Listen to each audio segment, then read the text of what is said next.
Assalamu alaikum and welcome to World Youth Skills Day 2021 webinar on impact of 4IR and skills readiness of Bangladesh's startup ecosystem. Grameenphone and UNDP is celebrating World Youth Skills Day with multiple events throughout the day. With a young nation as ours, where around 50% of the population is youth, we have seen exemplary progress in the startup ecosystem driven by this young powerhouse locally and beyond the border. Breaking the shackles where Bangladesh was labeled as a nation where innovation rarely takes precedence over the conservative thinking and traditional values to the resilience it has shown in the face of a pandemic, making people agile and embracing the digital change in their lives, we have surely come a long way. The success stories of startups around us making our lives convenient on the go is building confidence among investors, empowering youth to think out of the box, enhancing their entrepreneurial spirit, transforming their mindset, and opting for jobs with startups offering homegrown sustainable solutions. The government has also reinvented policy framework to drive Digital Bangladesh along with other ecosystem enablers. But standing today in the mindset of a global crisis, which has revolutionized our ways of living and accelerated the ongoing digitalization, the big question is whether our youth has all the future skill sets and expertise to head on, industry 4.0. Is our startup ecosystem equipped to transform and sustain the technological revolution? Today, I look forward to an exciting discussion with our visionaries and subject matter experts to share their reflections and address the current startup landscape and its challenges, the critical competencies and support required to the role of policymakers and ecosystem partners to formulate actionable plans to drive our vision of Digital Bangladesh. Let me have this privilege and honor to welcome the dignitaries and the panelists for our today's webinar. First of all, I would like to welcome Syed Almas Kabir, President Basis. Mr. Almas Kabir will be joining us shortly. Mr. Shamim Hassan, President Venture Capital and Private Equity Association of Bangladesh. Mr. Sulaiman Alom, Chief Digital and Strategy Officer, Grameenphone. Ms. Cynthia Chong, Youth Social Entrepreneurship and Innovation Consultant, UNDP Asia Pacific. And Mohammad Oli Ahad, Founder, Intelligent Machines. Myself, Khairul Bashar, I will be moderating and hosting this session today. Welcome you all. Thank you so very much for joining us today. Thank you. I would like to start with Cynthia. Thank you for joining us, first of all, Cynthia, and virtually welcome to Bangladesh. First question basically will be headed towards you. The 4IR has ushered in a new era of economic disruption. Indeed, the 4IR is dramatically changing the global systems, requiring that job seekers cultivate the skills and capabilities necessary for adapting rapidly to the needs of digital age. From your wide horizon of global expertise, could you please share global market insights on a skills requirement with us, which could inspire and provide a perspective to our local startup? Cynthia, over to you.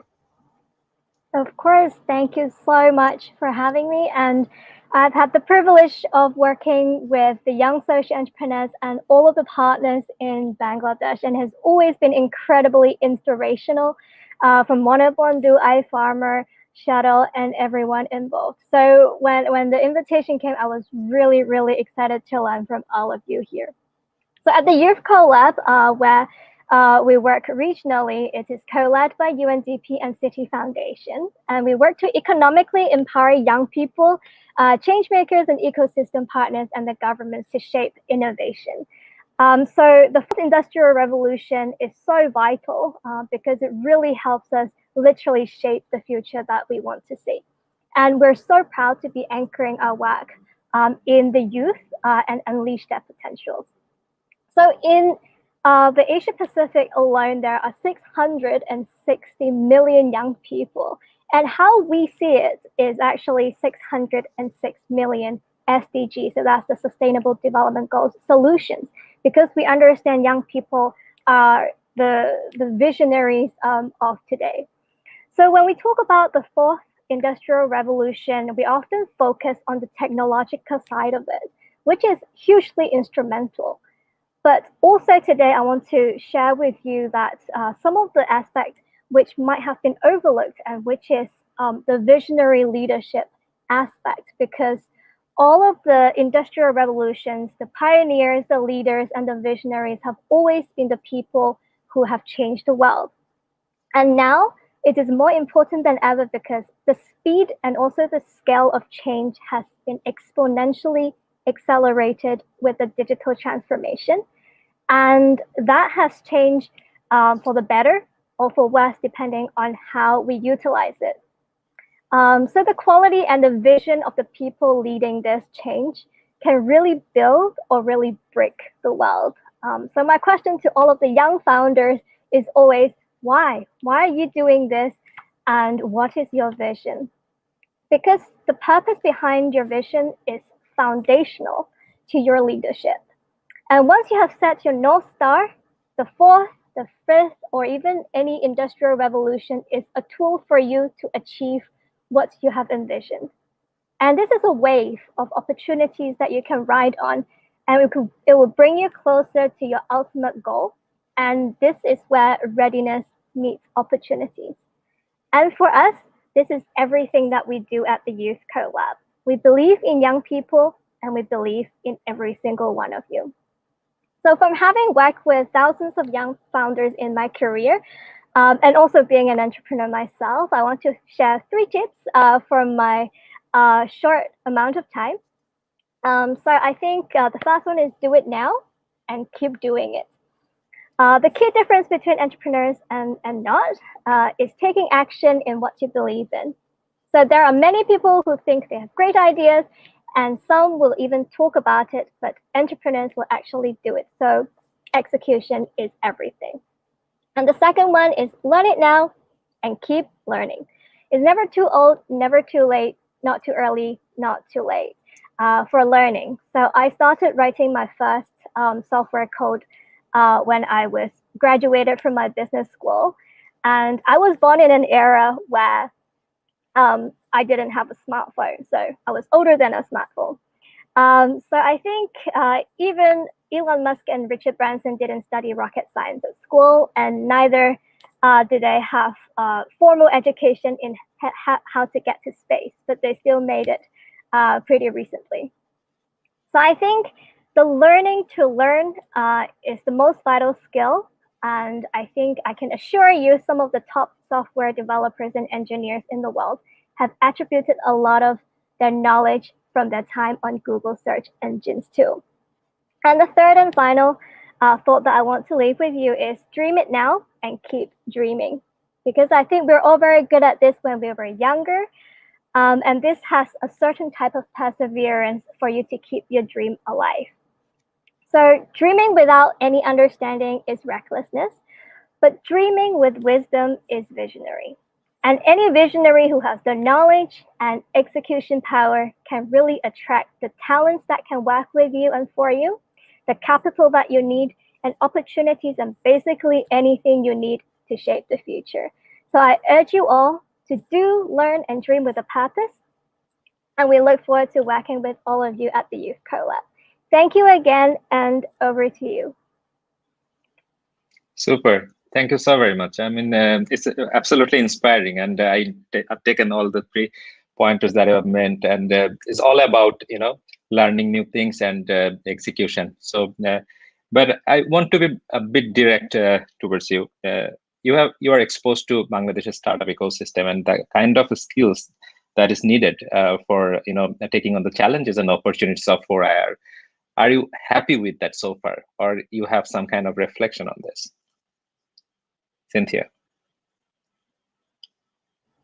Sure. So with all the young social entrepreneurs that we have worked with, I've been so inspired because I think not only have their solutions been really working with the ecosystem in Bangladesh, but what I'm really excited for them is because they can also scale their operations beyond Bangladesh and also in various places in Southeast Asia, as well as many communities that can benefit. And I think is also very diverse. I think the from Shuttle, who operates the transportation system for corporates as well as for women, and also Monebondu for mental health, to iFarmer for financing the farmers in the rural areas. I think entrepreneurship can really make a change anywhere in the ecosystem, and I'm very excited to be part of their journey.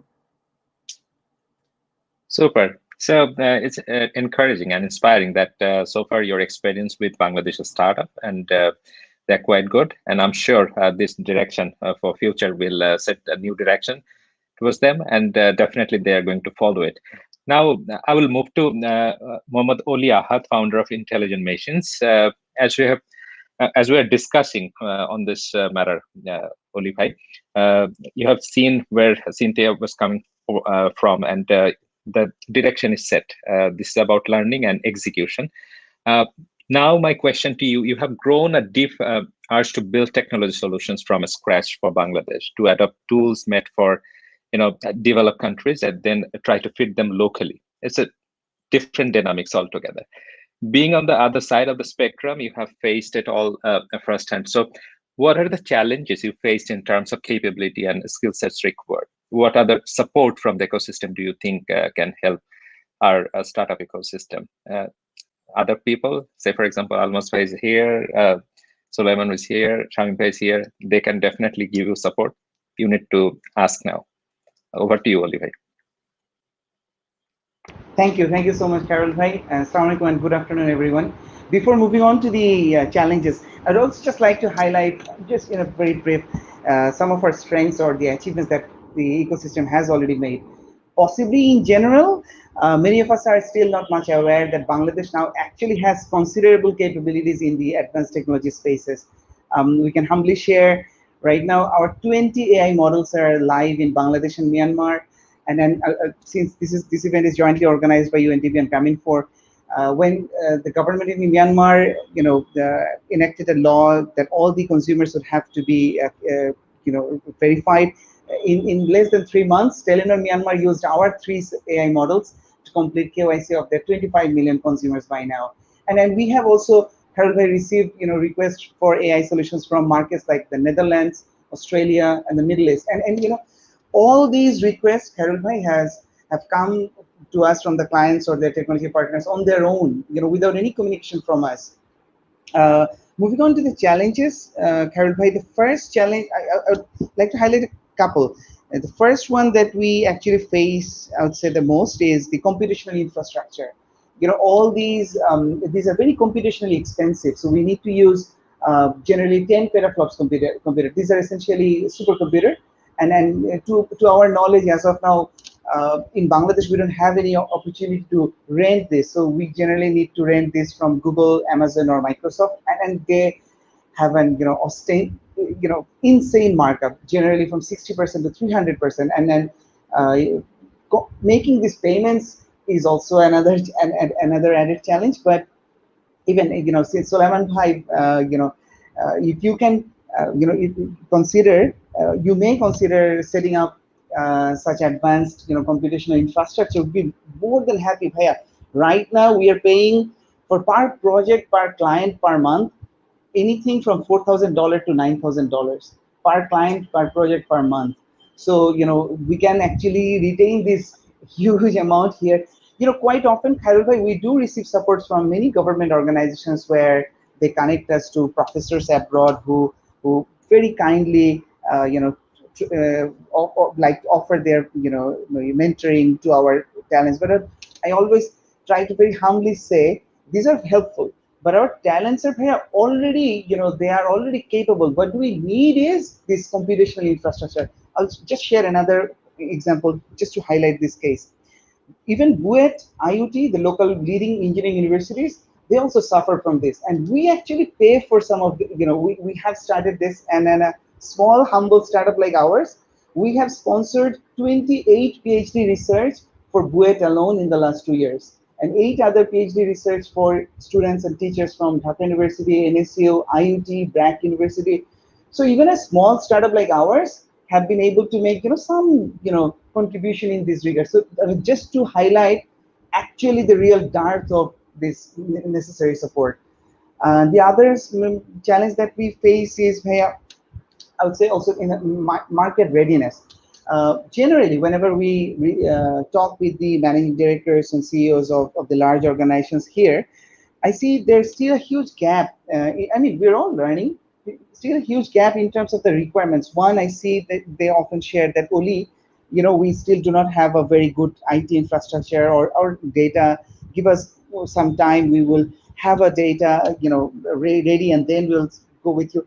But again, just to take the advantage of the advanced technologies that are there, you don't really need a huge amount of data. Even a small set of good data can really give you considerable results. One, and also I'd say there's perhaps a tendency to treat these advanced technologies as something special.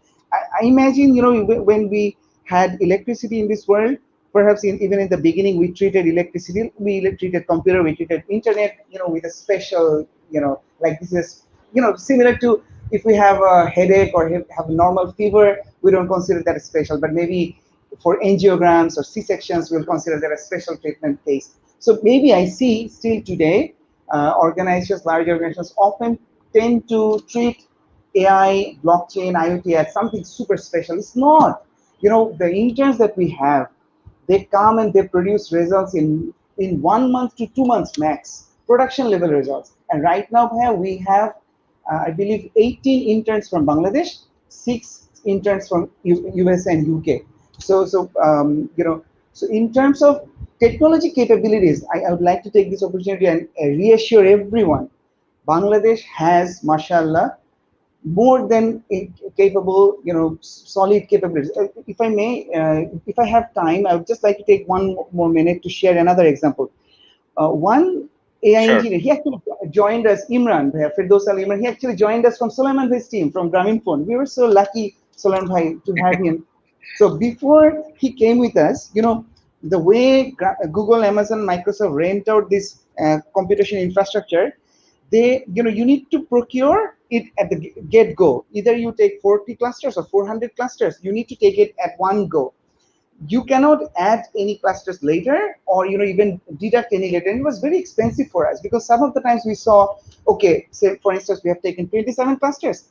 It's not, we're not utilizing all of those, so it's opportunity cost. Or maybe some of the times we have taken, say again 27 clusters, but it shows that the results will be completed in 10 days, which we cannot afford. So again, the results and the effort and the time is lost. When Imran came in, he actually invented this. There was no knowledge anywhere. He invented a 12-line code, which allows any team to later add any set of clusters to an ongoing computation. And you know what? We submitted it to Google, and Google instantly published it. So if you go to Google's doc, you'll see Imran's that 12 lines. So I would actually like to take this opportunity to share, all the young talents who might be watching this. Bhaiara, AI, blockchain, IoT are in their very infancy right now. So if you want, you can actually make fundamental dent in this. And then you have that talent and you have that energy. All you need is like what Cynthia has said, just start, act on. Does that help, Harold? I think it's a very convincing answer to my question, first of all. And I basically developed a supplementary question when you were having your views. But at the end, when you brought that example of Imran, it basically answered it. I was thinking how you build that capability to win that global, market, then how this collaboration was happening. But I have my answer, because you have a very strong student connect where this new skill sets are nurtured quite well.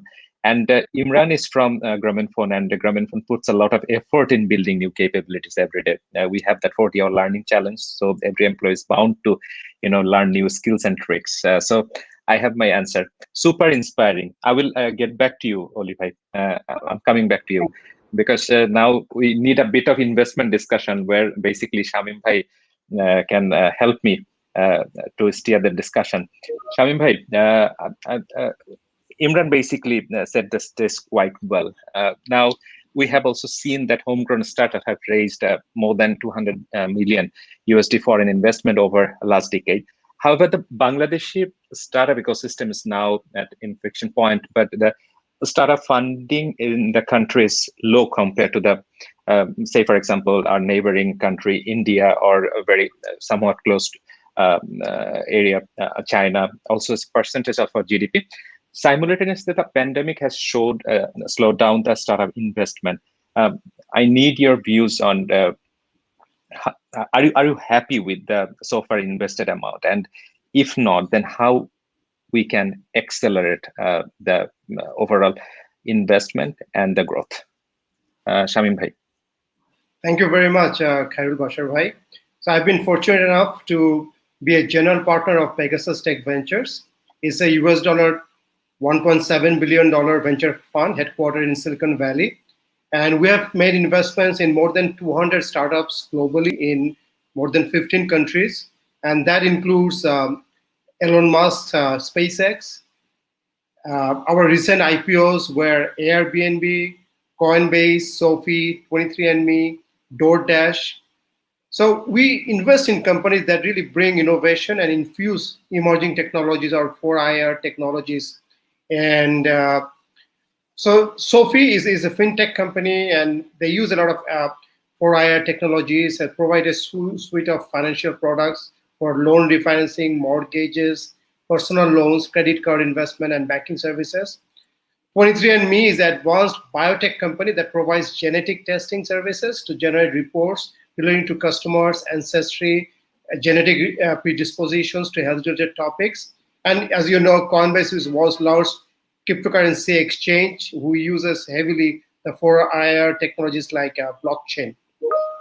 So while we invest in these companies, we really look into few things. And that's one question I always get, what we look for when we invest in different companies. So my partner, Dr. Anisuzzaman, and I myself, we researched for last 3 years on what makes this startup successful globally. And then we wrote a book. So it's called Startup Kingdom. And so we have been lucky that the book has been recommended by Apple's co-founder, Steve Wozniak, and he said that every startup should read this book.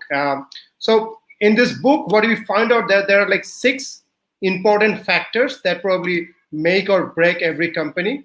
And that starts with having a successful team. And it's very important for success, not just founders has to be extraordinary, complementary, but you need to attract good employees. I'm very happy to hear that Oli Ahad has hired people from Grameenphone. I'd like to see, people, just don't work for the largest banks or telcos or multinationals, but they join the fastest growing startups in Bangladesh. And so one way to attract these startups is having that ESOP, employee stock option plan or sweat equity that helps to make sure that you can hire and retain good people. And it's very important in the teams to have that compassion, not passion, compassion, and integrity, flexibility, and finally empathy to build those successful companies. And then we see that the product and innovation is very important. Very proud of what Intelligent Machines led by Oli is doing. They are working on this 4IR technologies and innovation, and that's probably has made them one of the fastest growing company in Bangladesh. And of course, marketing has been a major part of successful of these companies. But most importantly, is for startups is the fundraising. Coming back to Khairul Bashar Bhai's question, that fundraising has been a challenge in this country, and countries like Pakistan and Middle East and Vietnam, Indonesia, they are raising 10x, 20x than what we are raising in Bangladesh. So first of all, the startups from day one, you need to have a fundraising strategy. And sometimes we always think that we want to own maximum equity in our company. It's like my brainchild, it's my baby. I don't want to give it to someone else. But that idea doesn't work. You have to have that IPO exit plan for your investors, or mergers and acquisition, M&A plan for your investors. And finally, what I said that, with this disruptive or 4IR technologies, it's important that with the business models should revolve around not just making profit, but there should be a profit with a purpose. And in next decades, consumers will only purchase products and services from mostly impact-driven businesses. Global investors are now prioritizing businesses that are closely, closing gender gaps, shaping digital economy, reducing social disparity, minimizing environmental pollution, and empowering local communities. There are like $2 trillion impact fund that is being mobilized globally, which is more than 20% of the GDP in the world. And collectively, the Bangladesh startup ecosystem, we need more country branding, and that's the challenge. Companies like Patha or Shaws, every time they have to go to a different set of investors. There are seed stage investors, there are early stage or growth stage investors, and then there's Series B, Series C. So every time they have to go and sell Bangladesh to different set of investors, and that's why country branding is a major component. And so also we need that level playing field for our local startups so that they can compete with global giants. And finally, governments need to incentivize and encourage, with these tax exemptions. I'm sure Almas will add that a tax exemption is still 2024, but government needs to extend it for another 5-10 years to attract foreign investments. And despite all these challenges from venture capital and private equity association, we have envisioned that by 2025, we'll have at least 5 unicorns or billion-dollar companies from Bangladesh. And achieving this goal will facilitate at least 5 million, but 50 lakhs direct employment. And this ICT and startup sector will contribute 2% in the GDP of Bangladesh. Wow. So I see a bit of hope, but how can we reach there? If I ask you to set the direction or give us the guidance, then if I ask you to rank the skill requirement, then how would you rate that? Well, as Oli said, and also Cynthia said, many of the fields we have skill sets which I would say can compete anywhere in the world in Silicon Valley. Like our company in eGeneration, we are heavily investing in computer vision, speech technology, blockchain, and other 4IR technologies. And we are working with global companies from Middle East, Silicon Valley, and Europe, and they're very happy with these services. But the challenge is, one, is scaling up. We don't have thousands of people like that, so having 10, 20, 50 is okay, but when we want to scale up, then we face challenges. And the second is the industry academia collaboration has not been institutionalized. So we need to see that every grant or fund government is giving, they're sometimes giving to the academia, they're sometimes giving to the private sector, but I think they need to combine all this. There has to be a condition that they will give this funding to BUET as long as they partner with 2-3 private companies and vice versa. Then changes will happen. Yeah, thank you. I'll get back to you, Shamim again. But before that, taking cue from you, when our neighboring countries or other countries in the subcontinent, when they're getting 10x, 20x investment opportunity, we are probably not getting that much of opportunity. So I will move to Almas Bhai. Almas Bhai, I have a question for you where I'm going to ask you the 4IR rolling out, and we have seen. How do I put it? A tsunami of technologies happening all around, and a lot of new things, disruptions. 4IR tools is flooded all over the places, right? And the new applications are coming in. So, what would be your reflection on reaping the benefits of Industry 4.0 through skills development? Because you are someone working the policy level. And your advice would be really helpful for Bangladeshi startup ecosystem to, move to the right direction and building right capabilities. Over to you, Almas Bhai. Thank you very much, Mr. Khairul Bashar, and hello to everybody, all my colleagues, industry colleagues, and all those who are watching. A very good afternoon and greetings from Basis. Of course, as you have mentioned that, and the other speakers have mentioned, that the 4IR the industrial revolution is actually very, very imminent. And actually, it has started because of the COVID. It has accelerated and it has already started. And we in Bangladesh we have started, seeing the effects, the results of the 4IR already. There's a big requirement for skill development, as Shamim was just telling, that we have some trained people in these new skills, but we do not have enough people. So skill development is very, very important. And of course, the government is working on it. We are working on it from the private sector. We are trying to impart these new skills to the young graduates through our institute called BITM, Basis Institute of Technology and Management. But it's not enough. Of course, the academia has to come forward.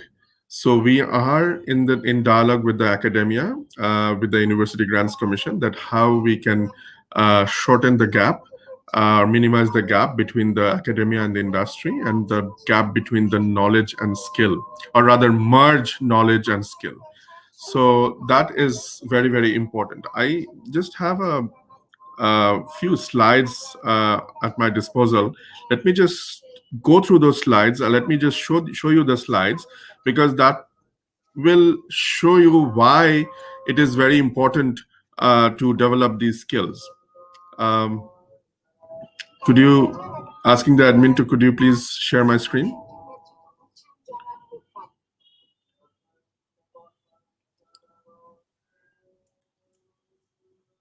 I'm waiting for the admin. Could you please share the screen?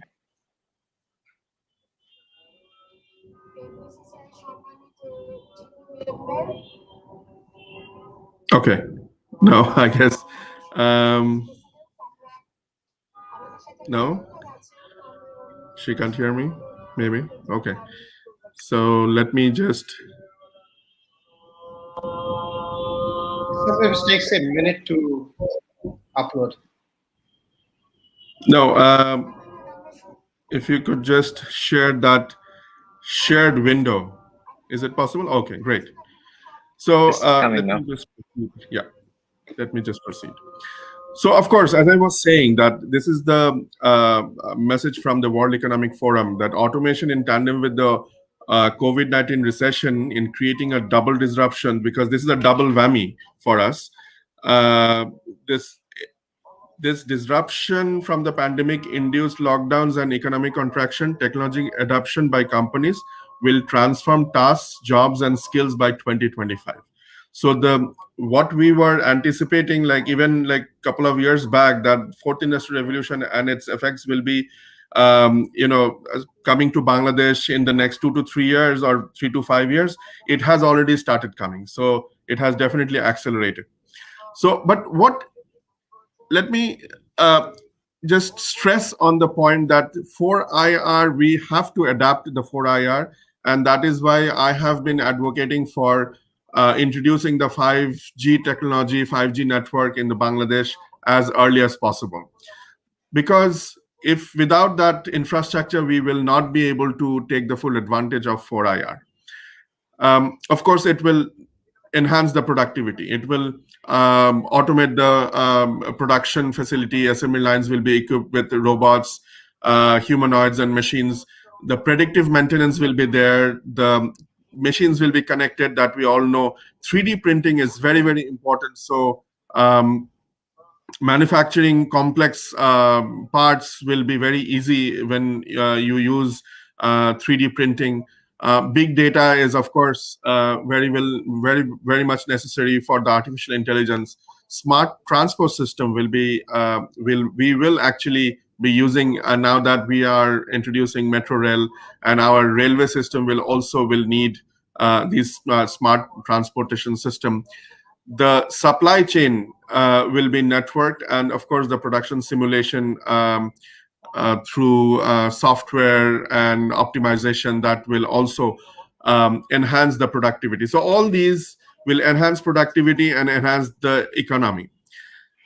Now, interesting, or rather the fearful thing is that the World Economic Forum says that 60% of the children who are entering the school right now, when they will graduate and when they will be entering the workforce, those jobs are actually, we do not know, those jobs are not even created now. So whatever mindset they have or whatever skill they plan to have now, there will be entire new skills that will be required when they graduate. So that is a very interesting and scary as well situation. Then the Oxford Martin of economics said the 47% of American jobs could be automated within the next 20 years. 100 million, KPMG says, 100 million global knowledge workers will be affected by robotics process automation, RPA, by 2025. Please remember that the other industrial revolution replaced the human labor, only the human labor, but now it will, and because the manual labor, but this fourth industrial revolution will also replace people with decision-making ability, analytical ability, so cognitive ability. So that is why this is very important. This 4IR is very important.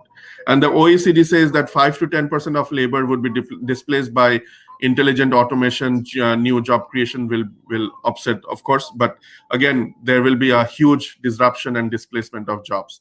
And these are some of the jobs that are in the highest risk, like loan officers in bank, the receptionist and clerks, the paralegal, even musicians and lawyers. They are also at risk because machines will take over and the machines will be creating new musics.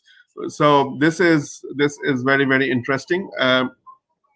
Our own A2I says that our 60% of the ready-made garments workers will lose their jobs by 2030.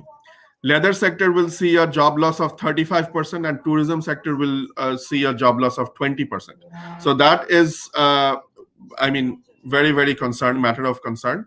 And around 1.4 million jobs of the furniture industry and 0.6 million jobs of the agro-processing industry will also vanish.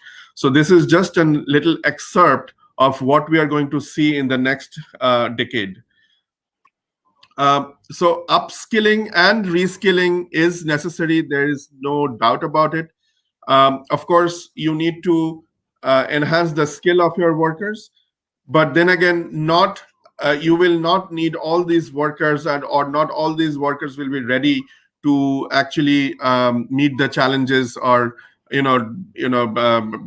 of course, you can take a few garments workers and make them and teach them how to run the robots, but you will not need all the garment workers. So what do you do with them? So you need to reskill them in some other trade, some other job, and put them into some other sector. So reskilling is very, very important, and that strategy has to be there immediately by the government. So having said all those scary things about job loss and disruption and everything, these are the skills that we really need to focus on, and our academia must take care of these, pay attention to these, include these in their curriculum. And as you were saying, that how we can reap the benefits, we will be reaping the benefits of the 4IR if we can actually make ourselves experts in these skills. Sensors, and machine intelligence algorithms, big data analytics, blockchain, simulation, and digital twin, industrial IoT, cybersecurity, cloud and edge computing, additive manufacturing, or 3D printing, human-machine cooperation, virtual and augmented reality, autonomous robots, neural network. So all these skills, I call it, just like Industry 4.0, I call it Skills 4.0. So these are very, very important. And this is just it's a skill hierarchy, and we know that for any job you need the basic assumed skill, that everybody assume that you have the basic office skills, like using MS Word, or you're using Excel, or all these things.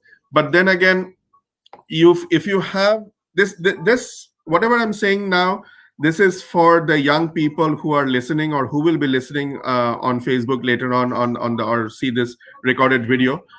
So if you just have these general assumed skills, then it will not be enough, because now it is a time of specialization. So you have to develop your core competency. So that will take you to the next level.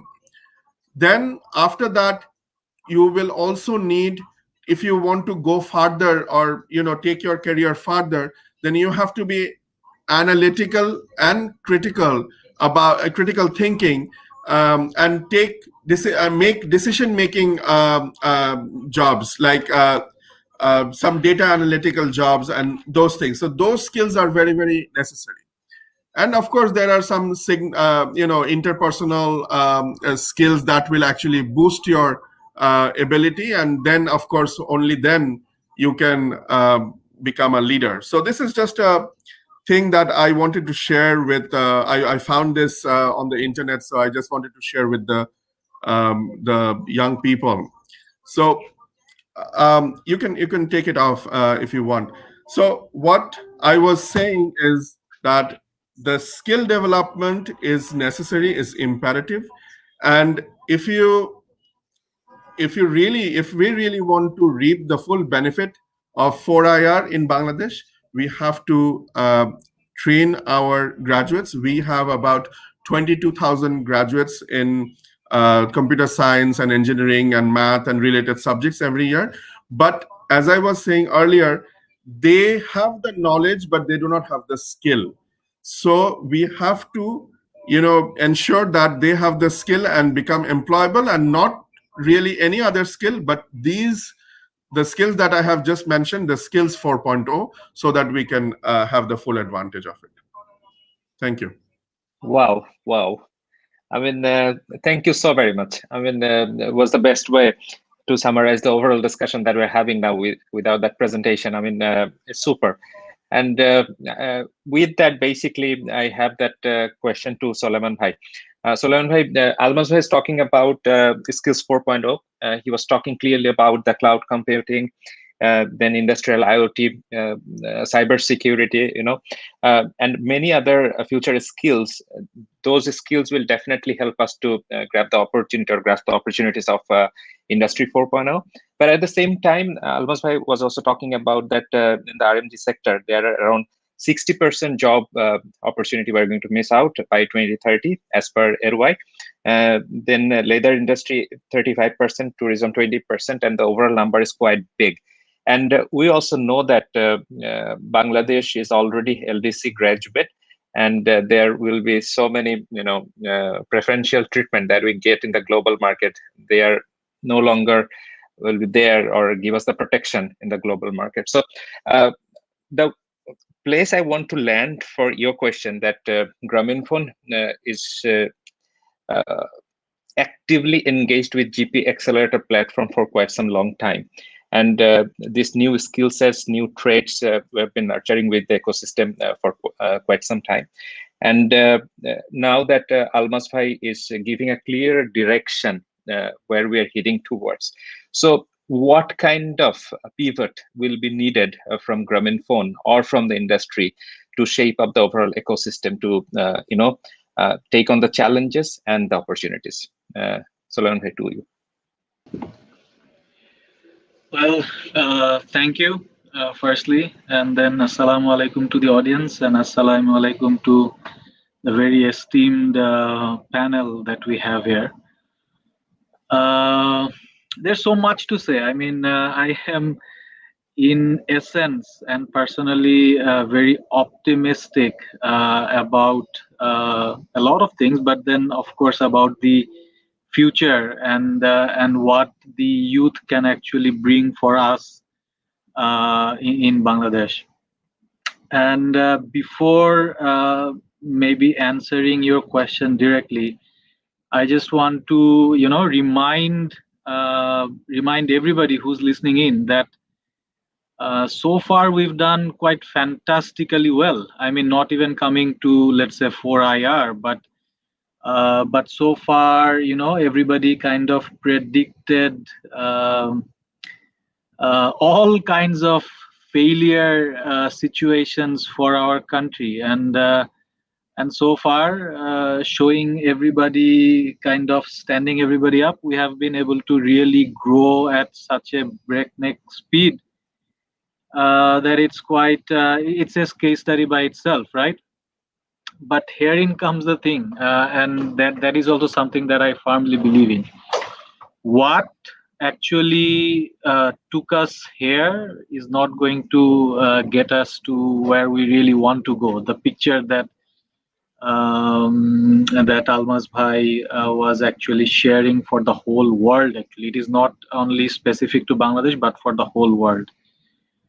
So herein comes all of our efforts. Herein comes everything that we need to do. And let me, in fact, once again, just take cues from what our industry colleagues actually said in many different times. And I am very happy to hear from Oli that about his optimism, the way that he's really making a difference, the way he's utilizing students and interns to really make industry grade products that can be commercialized, the way our resources are actually joining him. And I have to say that I also have a question for Oli also, but that maybe can come later. But Oli himself, we could not really keep him, right? We had him for a very few days in Grameenphone. We were lucky to have him, and then his entrepreneurial spirit really drove him forward, and now, mashallah, he's doing so well. And it's so nice to hear about this and then talk about it also. But I do share this optimism that the youth in this country can really make a difference, and a lot of us here, including the gentleman that we have here, and also the fine lady who was actually talking about the overall global setting, is making a lot of difference to their lives, so that they can actually come and make that difference back to ours. So this is a very important and symbiotic situation that we have. Let me also just take a reflection on when Almaz Bhai was sharing, this percentage of jobs are going to go away, and then people who are now entering the education sector, 60% is not going to, we don't really know what type of job they are going to do, or whether are they going to any job or not. I mean, the definition of job is going to fundamentally change, right? So this is something that we can predict with 100% certainty, but what it's going to be, all of us are making very calculated guesses. But then I can add another statistic to it, that I was reading a report from, I think it was Deloitte, where they were saying that more than 54% of the formal education that is actually happening is not applicable for when they're actually coming into, let's say, to work. And that is quite a bit of a scary statistic also, because then what are we really teaching our kids if they cannot really, let's say, implement it in a way that can contribute back to the society effectively. So that is why I was saying that what got us here will not really get us to where we want to go, and there we need so many different initiatives like the accelerator that you are talking about. And it's just maybe one such initiative that we have for our startup community that we had been running for the past, I think this is the 6th year that we are running it. And there have been I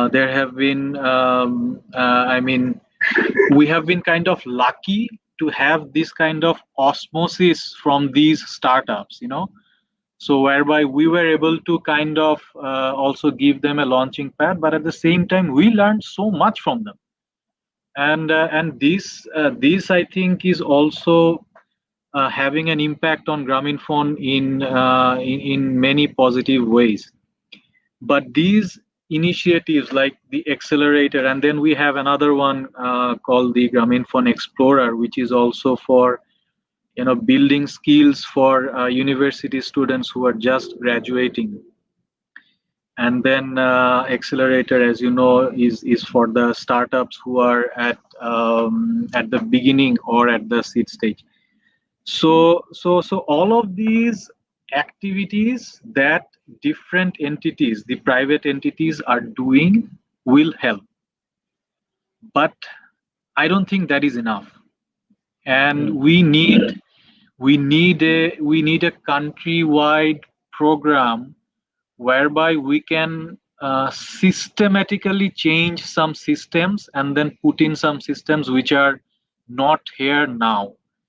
And for that, I think I think the government, the public entities, and also entities like UNDP that we need to come together, and we need to kind of work on this with clear KPIs or clear targets, because in a lot of these cases, like the webinar that is happening now, and you can hate me for it, but then we talk about it, and then ultimately I don't know how far we have progressed, So what I mean to say is that we need to have a systematic approach towards it, whereby there will be clear KPIs like that we have in Grameenphone, to enhance business, and then somebody is accountable for this with the government and with the public and with the private entities to really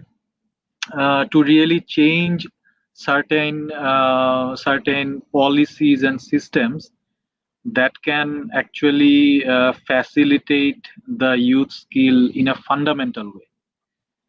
So I don't know, I have maybe confused the hell out of the question, but I tried to answer in a way that I thought would kind of make sense, at least for me. And then I have one question, if you allow me. Sure. Go ahead. Yeah, so the question is that, Grameenphone, we do attract a lot of talents, right? And then we have a lot of programs to enhance and upskill them. You talked about the 40-hour challenge. There are not many companies in the world who is going to give you a bonus if you learn during office hours for 40 hours. So there are initiatives which are very good for us in terms of upskilling our resources. But even then, we could not keep Oli. Even then, we could not keep Imran. And even then, we are losing people, right? So, question back to Oli maybe. What is it that we should be doing, because the startups are getting people very good. This scene needs to really move up and go somewhere. But then what about the big companies like us? Do you have any advice for us how we should be approaching this problem? Oli, I think you're mute. Oli. Okay, thank you. So, should I take it now? Should I take the question, Kharul bhai? Okay, thank you, Sulan. Honestly, I don't think there's anything to worry for large organizations as of now. But Sulan bhai, to answer your questions, we start with purpose and mission. Whenever we start in the conversation with a new incumbent, we ask them, how inspired are you going to be to reduce the wastage in the world? How, what it means for you if you have a part in, reducing the opportunity cost. Whenever we have a medicine which costs 15 taka, to add packaging and distribution and all these inefficiencies, it becomes 75 taka. How likely, how much are you going to be, like it to be a part where we can tell the organizations that, you don't need to add all those 60 taka because you're not getting back those 60 taka. You're just adding all those costs because you're doing it inefficiently. So say for instance, Bikash, when they started serving 175,000 outlets in 2018 August, they came to us Now using our AI solutions, they use our 5 AI models. They are serving now 418,000 active outlets with increasing only 300 resources.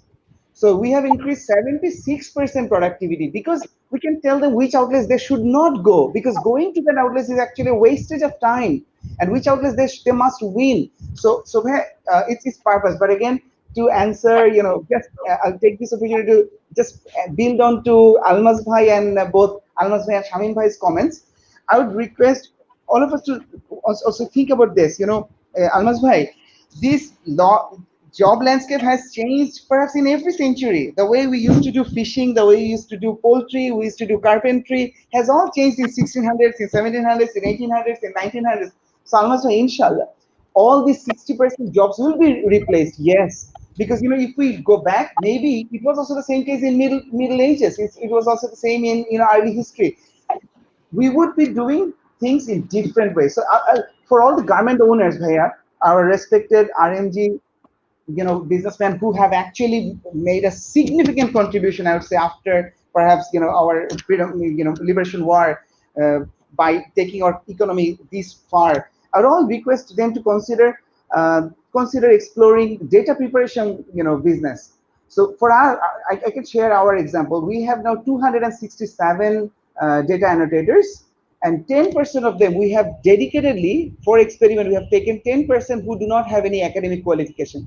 They don't even have, class 5 or 8 pass, academic qualification. And some of them are homemakers, some of them are retired teachers. So, and they can earn 15,000 taka to 35,000 taka a month by just preparing data for machines.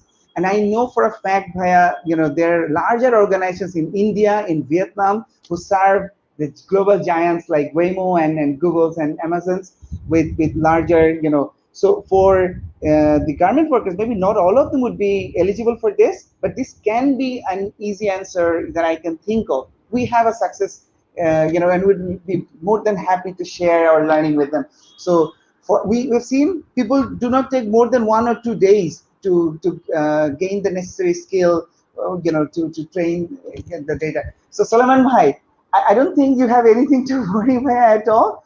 But for us, it's more purpose, more vision. Actually, we have 5 team members from Grameenphone, and important is they're actually working at 50% of your salary, 50% salary that they're used to getting in Grameenphone. So that possibly speaks a lot, how much it means, even getting the bonus of, maybe more than getting the bonus, immediate bonus perhaps. But we do have ESOP, which Shamim Bhai says, yes, the organizations need to be clever and have this advanced mechanism. Shamim, thank you for writing that book. I'm sure that would be very helpful for many. And I can clearly get the connection between what Shamim Bhai said with purpose. Probably the purpose is more attractive than to them than the money that they used to get from Grameenphone, and they can see the grand vision that you are driving, and the alphabetical order intelligent machines, I can clearly read out. Probably it's a grand vision to them as a backdrop of yours.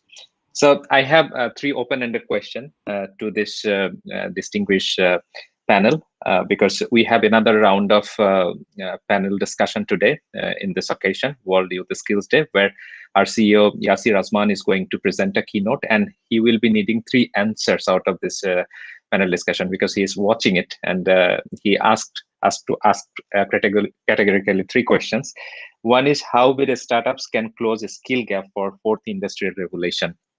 Anyone can take it. Can you repeat the question? Can you just, sorry for me. Oh, sure. How big startups can close a skill gap for 4th industrial revolution? Well, I think we discussed, what people like Oli is doing. He's like sponsoring the PhD. So I think we really need to work with the academia. I think BASIS and BASIS Institute of Technology and Management, with the help of IC Division, BC, they have taken some initiative with the industry academia linkage. And I've seen some of the universities, they're now having, BASIS leaders in their academic councils, and when they're designing their course curriculums. So that's one way of reducing it. From e-generation, we are working very closely with BUET, IBA, Shahjalan University, UIU. Many of their professors, they are working with our team in developing the computer vision and speech technology we talked about.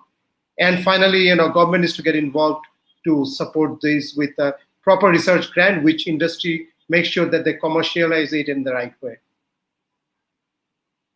Thank you. Then I have another question. Who needs to play the lead role or play the biggest role in developing this skill sets? And Almas bhai, this question to you because you talked about skills 4.0. So I need your reflection. No, I think that the academia and industry both have the responsibility of doing this. And this collaboration is indeed very, very necessary. We have been talking to the different universities, and as Shamim has just mentioned, that some of the private universities have agreed to take us people from the industry and include them in their, not academic council rather, but their advisory or curriculum advisory committee. Because why not academic council? Because there's a problem by the UGC, that the legal problem. So that needs to be mitigated, and we really need to sit in the academic council actually, and also in the large universities which are all public.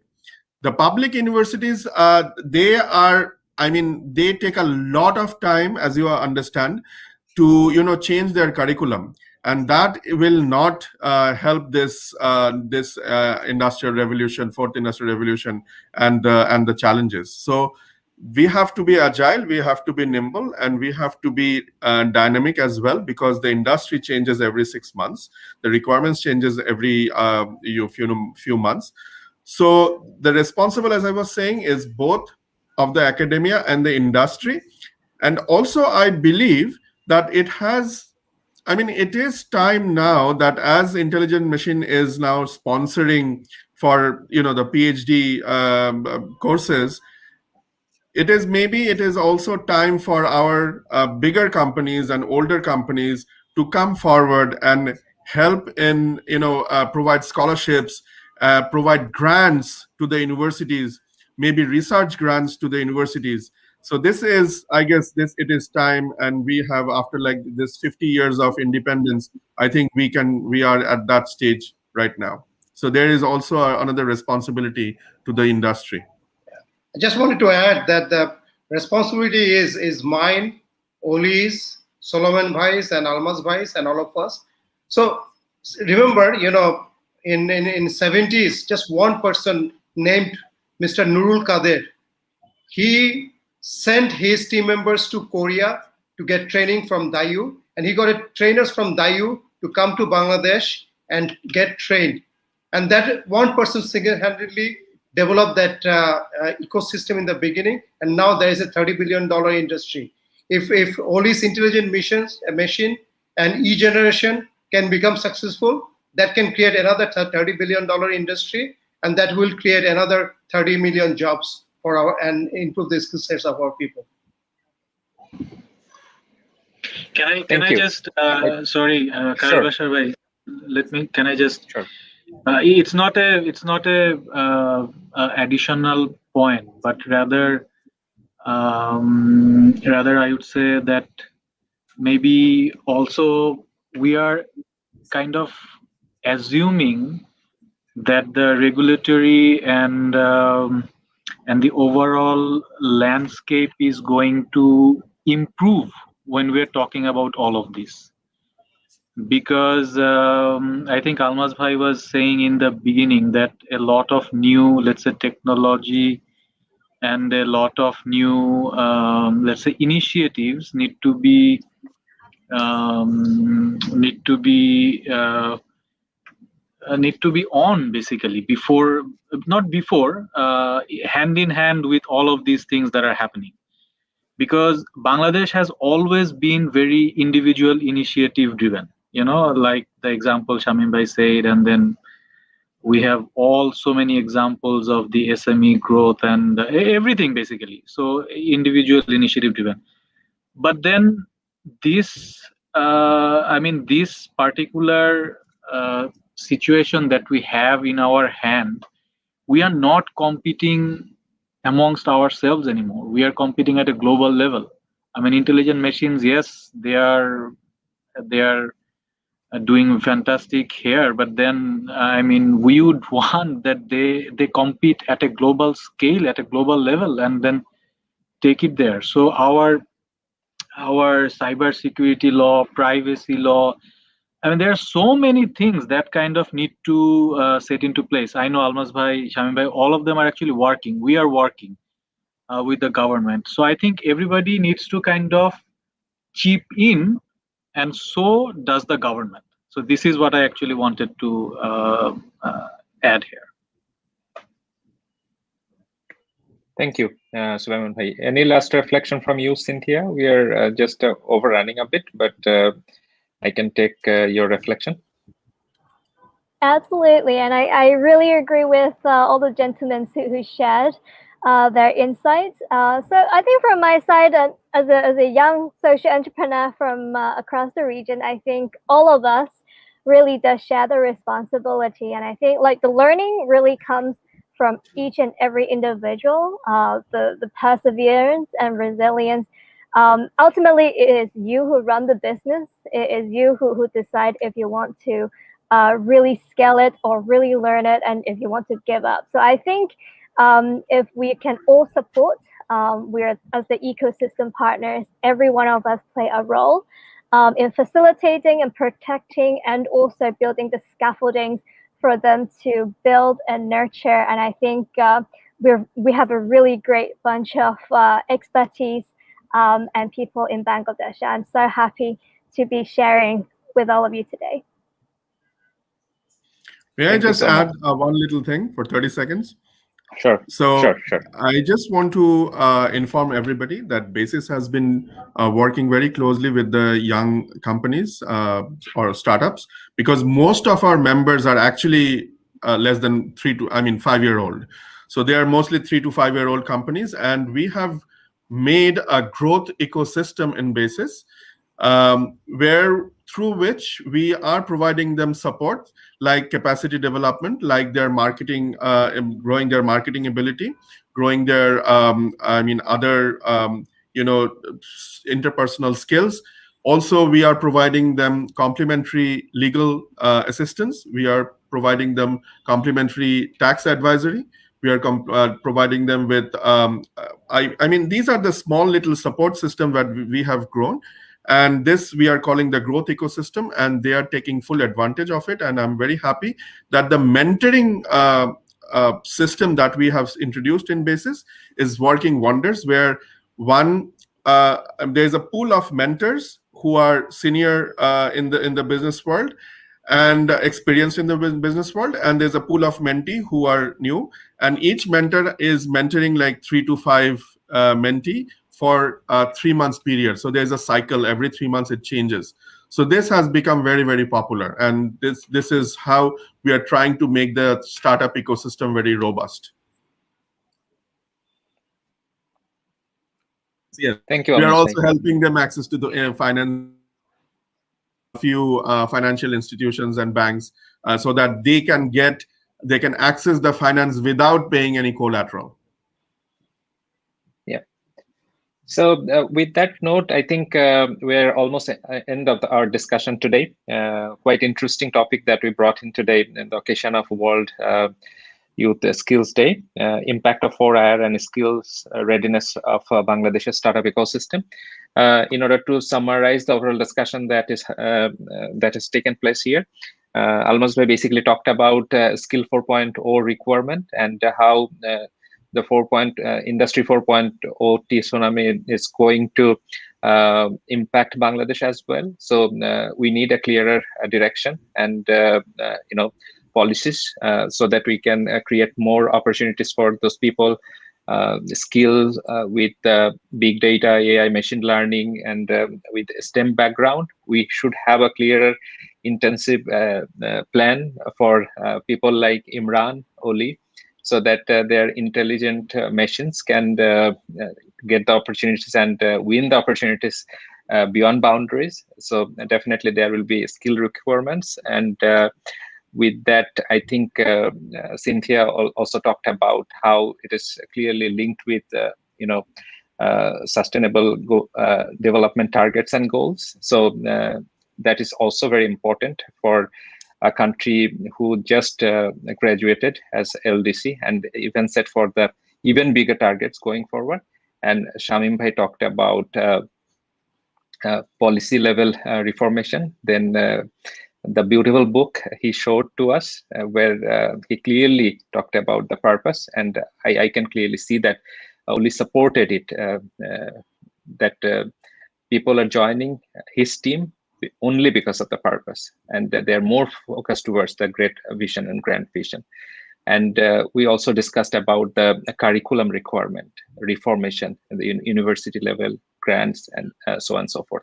So brilliant discussion. Thank you so very much. I'm not sure whether I have captured all the great pointers raised by you, discussed by you, but to me, it's very well covered. Thank you so very much. Thank you, Khairul Bashar bhai. You have done a wonderful job. Thank you. Thank you. Thank you all. Bye. Bye-bye. Thank you.